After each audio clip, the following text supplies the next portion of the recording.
τις τελευταίες ημέρες, γενικά τις τελευταίες εβδομάδες, τους τελευταίους μήνες, όλο και περισσότερο, και στην Ελλάδα και παγκόσμια, πολλοί κόσμος γίνεται χορτοφάγος. Αυτό το vegetarian που λέμε, το vegan, οι vegan δηλαδή, οι vegetarian τρώνε γαλακτοκομικά, οι vegan δεν τρώνε ούτε γαλακτοκομικά. Υπάρχει όμως και ο αντίλογος, δηλαδή οι κρεατοφάγοι πιστεύουν ότι οι χορτοφάγοι έχουν λάθος. Λοιπόν, σήμερα σας έχουμε διαλέξει 2 μικρά βιντεάκια, τα οποία είναι έτσι και εκπαιδευτικά, αλλά το ένα λέει το ένα και το άλλο λέει το άλλο. Και θέλουμε να μας πείτε και τη δική σας γνώμη, ώστε σε μία άλλη εκπομπή να συζητήσουμε περισσότερα. Πάμε να δούμε λοιπόν το πρώτο βίντεο, το οποίο είναι υπέρ της χορτοφαγίας. Πάμε να δούμε για ποιο λόγο είναι καλή η χορτοφαγία. Are human beings natural meat eaters? Let's find out. First, let's examine the teeth and jaws. Meat eaters have more canines than molars, and their jaws are long and pointy.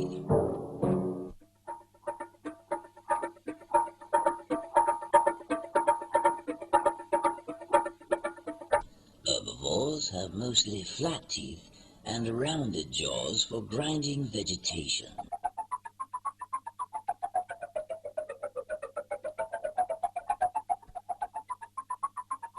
Jaws like these are not very good for biting into prey.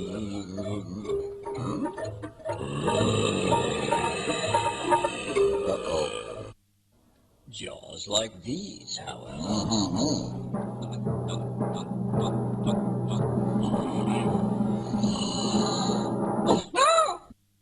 Carnivores have many natural hunting skills, like night vision.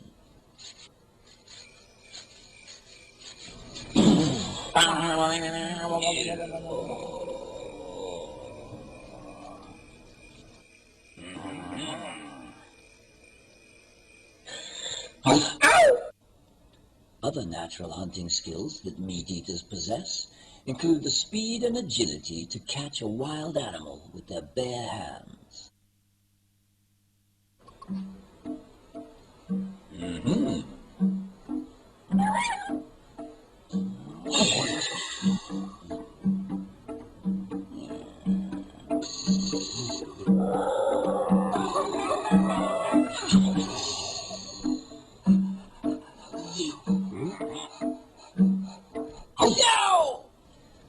A meat eater's intestines are very short, thus enabling it to eliminate its food quickly before the fat content can be absorbed into its body.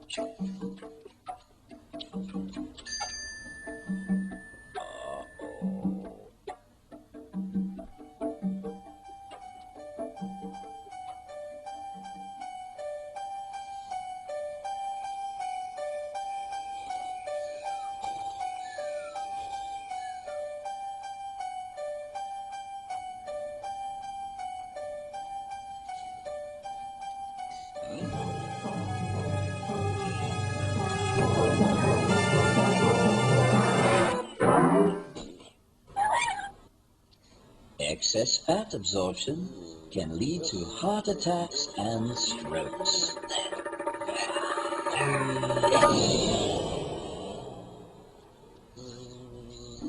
Carnivores have special enzymes in their stomachs that kill the bacteria in their rotting meat.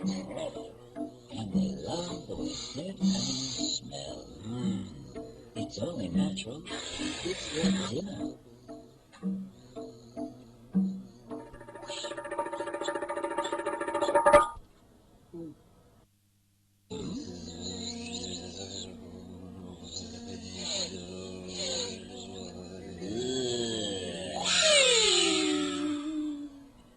Herbivores are without these enzymes and must find some other way to kill the bacteria, lest it kill them. Eat now. Better give it 5 more minutes.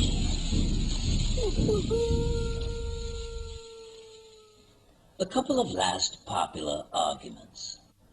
But I'm an athlete. I definitely need my meat. Are you sure? Carl Lewis always ate vegan while in training, won 9 Olympic gold medals, and could probably kick your ass. We may have started out as vegetarians, but we evolved to eat meat. Human culture may have evolved to eat meat, but your bodies have not. Eating meat is like smoking tobacco. Humans have done it for centuries and find it pleasurable, but in the end, it can kill you. In closing, if you want to find out if your own species is carnivorous, try this simple test. Give a baby an apple and a bunny. If it plays with the apple and eats the bunny, you've got a carnivore.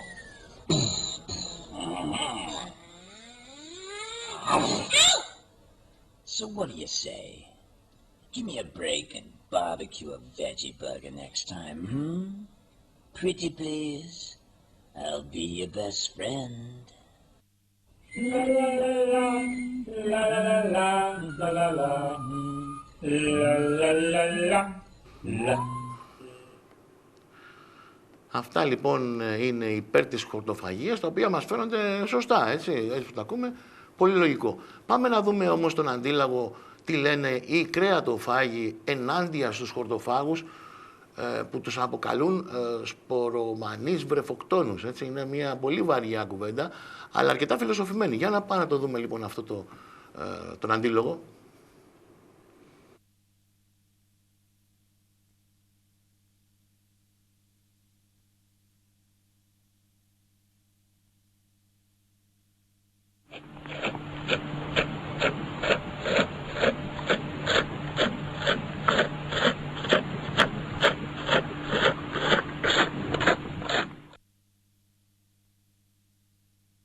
You need to know that I was a vegan for 20 years. In fact, the only reason I stopped was because I damaged my body. Okay, the problem is information. And this is a deep cultural ignorance about the nature of nature as opposed to the nature of agriculture. Even on the farthest fringes of the environmental movement, no one is questioning agriculture. Okay, so the nature of nature and the nature of agriculture, these two things are completely at odds. You have to understand what agriculture is. In very brute terms, you take a piece of land, you clear every living thing off it, and I mean down to the bacteria, and then you plant it to human use. Now, because you're not sharing that land with a million other creatures, it also means that the human population can grow to extraordinary numbers.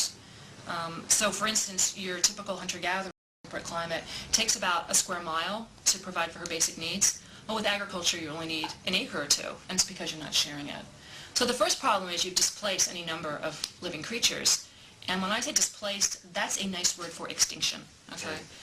The second problem is that you're destroying the topsoil, and soil is the basis of life, or at least terrestrial life. We owe our entire existence to 6 inches of topsoil and the fact that it rains. Except for the last 46 tribes of hunter-gatherers, the human race is now dependent on an activity that is killing the planet.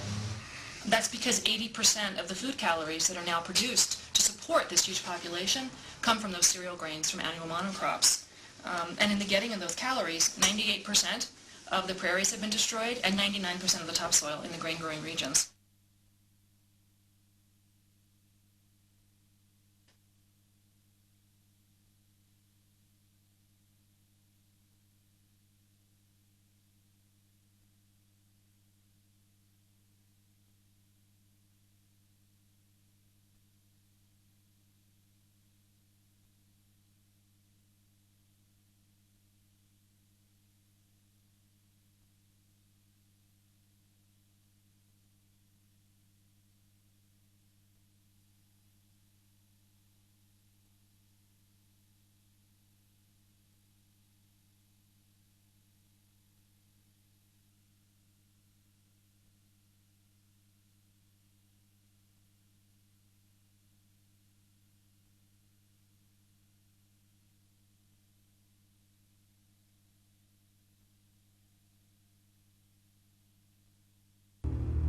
What ideology drives the elite psychopath? Since Plato's time, 2,400 years ago, State planners have openly proclaimed their desire to control every detail of the commoner's life. From breeding programs to mass extermination of undesirables, the dark dream has continued on for millennia. Bill Clinton's mentor and Georgetown University political science professor Carol Quigley explained in his book, Tragedy and Hope, how the Anglo-American Roundtable groups backed every brand of authoritarianism, from communism to fascism, to ensure that a centralized government dominates the population and the economy as planned.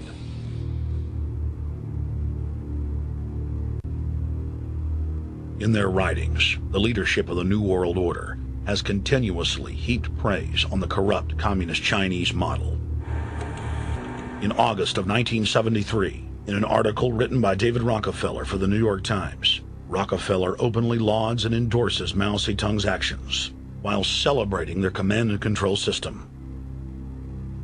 Whatever the price of the Chinese Revolution, it has obviously succeeded not only in producing more efficient and dedicated administration, but also in fostering high morale and community of purpose. The social experiment in China under Chairman Mao's leadership is one of the most important and successful in history.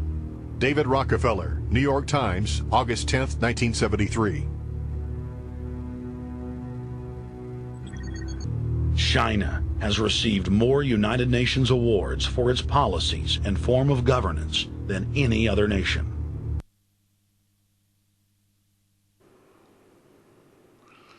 Μάλιστα, δεν ξέρω αν καταλάβετε τα τελευταία αυτά που έλεγε για τον πληθυσμό της Κίνας. Πάντως, αυτές ήταν δύο διαφορετικές απόψεις που κατατίθενται. Κατά τη γνώμη μας, κάπου στη μέση είναι και έτσι χρυσή τομή πάντα, όπως συνήθως δηλαδή.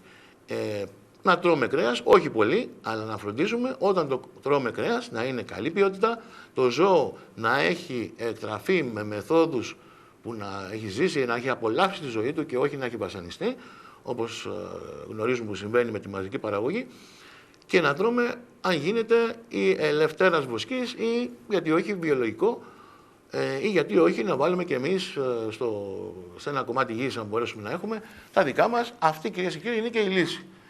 Δηλαδή, επειδή χρειάζεται η πρωτεΐνη, εάν δεν προλαβαίνει ο άνθρωπος της Δύσης να την πάρει από τα φυτά, τότε καλό είναι να τρώει και λίγο κρέας, όσο γίνεται λιγότερο, αλλά όσο γίνεται καλύτερο. Λοιπόν,